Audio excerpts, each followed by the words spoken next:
আজকে ভোরবেলা একটা যৌথ অভিযান করা হয়। এটা আমাদের সোনামুড়া থানার অন্তর্গত ধনিরামপুর ওয়ার্ড নাম্বার 3-এ, যেখানে অংশগ্রহণ করে আমার সোনামুড়া থানা 81 ব্যাটালিয়ন বিএসএফ এবং আমাদের যে সিস্টার এজেন্সি আছে আমরা সবাই।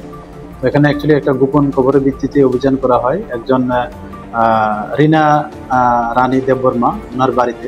অ্যাকচুয়ালি আমাদের কাছে গোপন খবর ছিল যে ওনার বাড়িতে হিউজ পরিমাণে হিরোইন এবং ইয়াবা ট্যাবলেট মজুত করে রাখা আছে, স্টোর করে রাখা আছে।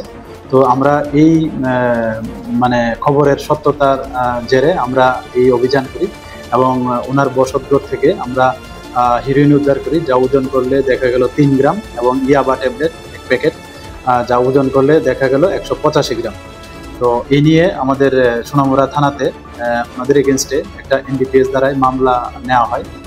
আর আমরা আমাদের যে মহিলা পুলিশের টিম, আমরা ওনাকে জিজ্ঞাসাবাদ করছি এবং যে শ্রীমতী রিনা রানী দেববর্মা উনিও মানে গ্রেপ্তার হয়েছেন এবং ওনাকে জিজ্ঞাসাবাদ চলছে। এবং ওনাকে জিজ্ঞাসাবাদ করে আমরা অনেক তথ্য পেয়েছি এবং এই তথ্যগুলি আমরা আমাদের যে সিস্টার এজেন্সি আছে ওনাদেরকেও সরবরাহ করা হয়েছে এবং এগুলির সত্যতা যাচাই করা হচ্ছে।